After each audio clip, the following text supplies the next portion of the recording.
The next speakers we have, I love telling this story because this is what's going to happen to a lot of you. He was sent by Brent to find out what we were all about. And this is what you should do. You really should. And I can remember talking to Jeff. I was putting in my backyard. I have a putting green in my backyard. And Jeff gave me about 20 minutes of why it wouldn't work. Now, I love when you get to know Jeff, you love him for this. And he was, Gene, you got to understand, I got to change my billboards. We got TV ads. We got all this stuff. We just can't do it. We just can't do it. It's going to cost too much. And I said, Jeff, when can I talk?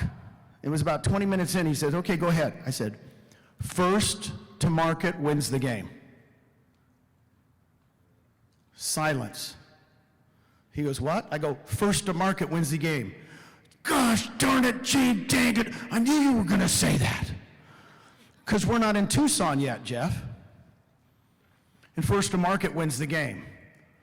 So if you're having problems with anybody, use that script, because if it can get Jeff Wilhems, Jeff and Marcy Wilhems, it can get everybody. Here's my dear friend, Mr. Jeff Wilhems. Hey, brother.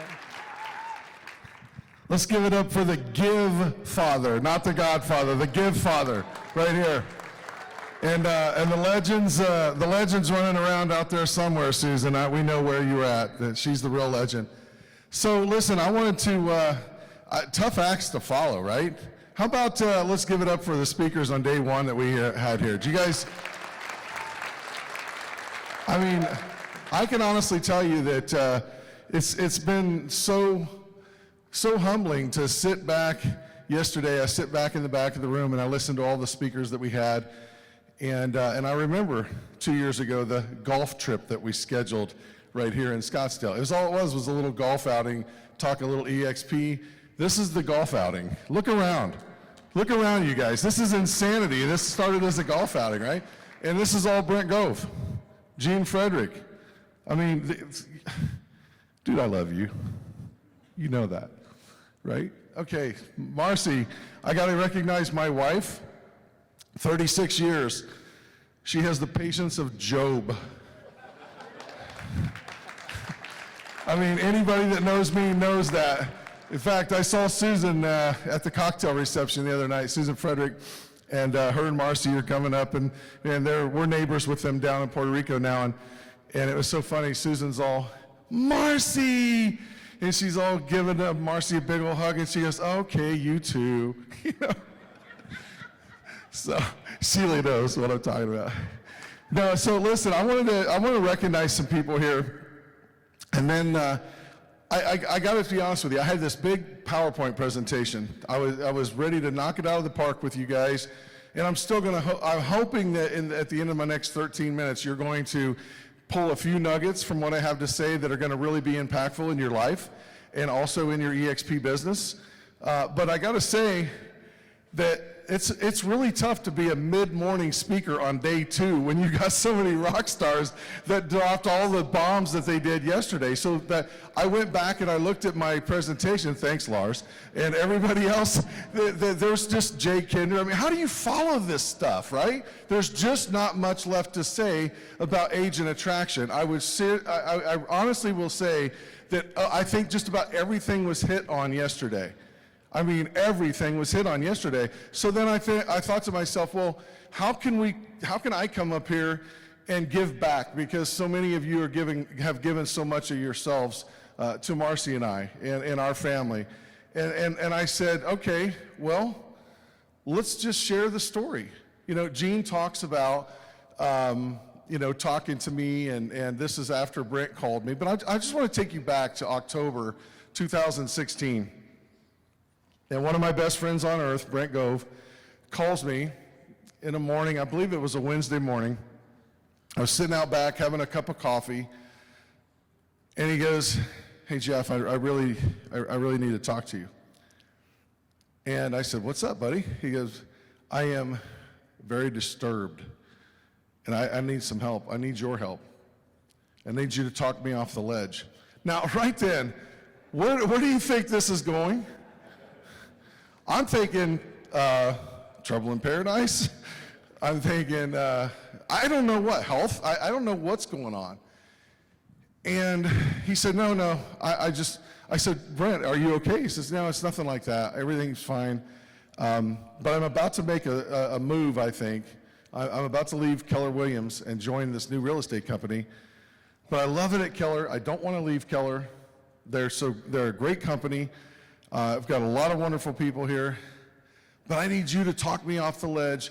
I want you to get on this short little webinar, check out this new company, and poke holes in it and destroy it, because your job is I don't want to leave.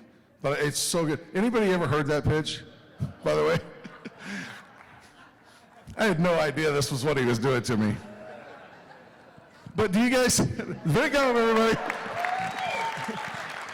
But has anybody, when you see how effective that is, especially when you first look at this company and you've not made your move over, it's a perfect transition. And he had not actually officially moved over. In his mind, he was already long gone. He was there. But I didn't know that. So as a friend, I wanted to look at something and my guard was down, because I wasn't looking at it like he was going to pitch me or this call was going to pitch me. Do you guys all follow that? That's the nugget that I wanted to share with you regarding that. Is like my guard came down, and when my guard came down and I was going to look at this and poke holes in it as a helper, no longer was I going to sit there like with my arms crossed, like I'm not going to listen to anything that's being said. So I listened with an open mind because I'm helping my buddy. You guys all with me on that? And I can tell you that I think that gets overlooked a lot, because our biggest obstacle that we have at EXP, in my opinion, is, especially now, is that just about everybody's heard of EXP, but they really don't understand it. Would you guys agree with me? Say yes? Because if they understood, they would be here, right? I mean, we've heard stories of agents that are making $5,000 a month, $10,000 a month, 20, 100, 500,000. I think there's one in here that's really close to $1 million a month. Look it. We know the model works. They don't. They don't know the model works. They don't even understand the model. They've had somebody that approached them. If they've heard of EXP and they're not here, they've had somebody approach them, I believe, that did not have enough credibility in their mind to where they would open their mind and listen attentively and really take a serious look at this company. Think about yourself. If you're selling 50 homes a year, rock star status, in my opinion, in real estate. I think the National Association of Realtors, I think last year said the average agent sells about 6 homes a year, give or take, maybe 5 or 6 homes a year. Do you guys know that? So when you're talking to somebody that sells 50, they're a rock star. 20, they're a rock star. But if somebody comes up to you and you're selling 20 homes a year, and you know this agent is selling, or they're new to the business, or they're selling 1 or 2 homes a year, most people, human nature is, what can they tell me that I don't already know? Are you guys with me with this? This is where the failure, the breakdown happens, in my opinion. I believe that what happens is that we forget to use our business partners. I never refer to Brent, Gove, and Sheila, and Gene, or Rob, any of our business partners, as upline. I don't use the term upline or downline. I think that it's silly to use that term. You can go ahead and applause for that, because I'm telling you, this is not Amway that we're up here doing. Now, it's a business model that has a network marketing component, but I always refer to my business partners, because I don't know, I just think that the whole upline, downline thing to me sounds smarmy. I don't know. So, where do I go with this? God, you guys killed me yesterday, man. Is this helping you just a little bit? Because I really didn't know what to do. I just thought I'd come up here and we talk to you about some of this stuff. I will say this. In 2017, January 1 was our official start date. I believe Marcy signed up. We got her onboarded in December of 16. We had 14 agents in our RE/MAX franchise. We only had our team with our franchise. We weren't running a traditional franchise, but we still had 2.5 years left on our franchise agreement, right? So when Gene was telling me about first to market, and we told him all the ways that, or I told him all the ways that it wouldn't work for us, once we had decided that we should look at it for us, it was, okay, well, let's contact RE/MAX, find out how much time was on our agreement, how much money it was gonna cost us. It was about $76K that we had to write a check for the remaining 2.5 years on our agreement. Then it was about another 35 or 40,000 bucks to rebrand the signs on the building, the yard signs, the TV commercials, radio. Gene went into some of that stuff.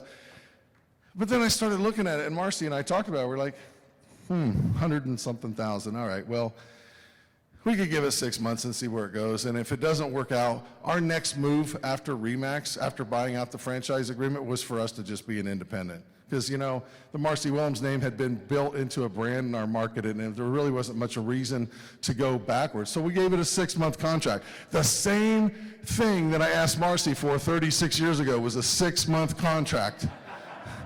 And every 6 months, I keep asking her for a renewal. And thank God she renews my contract every 6 months, because she's the greatest thing that's ever happened to me. I'm telling you, yes, give it up to for Marcy Wilhems, please. In fact, my wife is so smart. You guys, you have no idea how smart she is. And I know that you're probably like, yeah, she is, but I'm telling you, let me give you a quick story about Marcy. So we were down in Puerto Rico. Things are great. Fast forward here 4 years. We thought, well, we'll if we could get 500 agents in our network and join this new company and make 500,000 bucks a year, that's way more than we ever had at RE/MAX. For just talking to other agents and on top of our real estate sales. Well, our 14 agents on our team in Tucson have turned into, oh gosh, I think we had 43 agents on our team now in Tucson. We'll sell over 800 homes this year, a little over $250 million in volume, which I'm really proud about that, because our average sales price in Tucson it's really increased this year, as everybody else's has. But the thing that is the most interesting thing is the revenue share now. Not this month, but next month will be our first month over $200,000, right? So that's $2.5 million bucks a year. And when you think about that, that's like RE/MAX, like us leaving RE/MAX and us getting paid after taxes $10 million a year that we were able to save. Think about this, guys. $50 million is how much money you have to have at 5% interest without ever touching the principal. You follow me on this? $50 million. That's what that cash flow monthly is worth. Now let me take it one step further. We got a little stock in this company. We started investing from day one in the stock program. 5% of our commissions, we bought the stock at a 10% discount. All 3 years, Marcy made Icon agent with the program. In January, we decided to offload a little stock. So we sold $1 million worth of stock. We turned $1 million worth of stock into $3 million in cryptocurrency in 30 days in January. All right? Then I thought I'd go buy a boat. Okay, I'm a baller now. I'm going to buy a boat in Puerto Rico. So we look at this 53-foot, this just beautiful power catamaran. It's $975 or $975,000. $975, I wish. $975,000. Marcy fell in love with it too, and I said, man, let's just do it, babe. She goes, okay, but we're not paying full price. I said, well, we're not going to get the boat if we don't pay full price. We're in this kind of market. It's like the houses. Right now, if you don't pay full price for a house, are you getting a house? Probably not, right? Well, so she stuck to her guns, and I was upset about it. And so she wants to offer $900,000 for this power cat. Well, the next day, the agent for the brokerage, whatever, calls back, says, hey man, I want to apologize. I got good news. The bad news is, I'll give you that first. The seller rejected your offer. He had a full price offer out of Miami, but we do have another boat that's about the same boat that's coming up, and you guys can get it next week if you want it. You know, we can make another offer on that one. So we didn't get the boat. I was torn up. Well, check it out. Then I go back to Marcy. I go, way to go. You blew our boat. Way to go, Mars. Well, since then, and we've been on hold because we can't figure out whether we want a boat. And now that Gene and Susan are getting such a big boat, I don't know that we ever need a boat, to be honest with you. the Give father down here. So, because in fact, the boat I was going to get would be like a little dinghy. I don't even know, it might even not even fit in the tender that you got, or as a tender for their boat. But so here's the story though. That $900,000 that we were going to drop, or $1 million on a boat, that now our cryptocurrency that we invested in January with that $1 million is worth almost $10 million right now. So honey, wherever you're at, I thought she was up front, but that's the kind of stuff, that's why we all need smart wives around us, right? So that's another lesson I want everybody to learn. I learned a long time ago that I don't know it all, and you got to trust somebody. And I love and trust my wife, and she's the greatest person that I know. We grew up as kids, and find somebody that you love. And I want to leave you with one parting shot here. God, I kind of get emotional. Mike Gerbic. Mike, where are you at? Mikey, I love you, brother. So, one of the most true givers that I've ever met in my life. Him and Adam Bailey have just met so much, and I could mention so many people in our group, and I'm out of time, so I'm not going to. But Mike comes from a complete place of abundance. And one of the things that I thought about, that if you guys could do this in your life, from now till the day you die, and you go, you just got to be grateful for everything that you have. I mean, sometimes we get caught up in the bad things that are happening. But when you start being grateful, then your fear disappears. Your fear disappears and abundance appears. And that's Tony Robbins 101.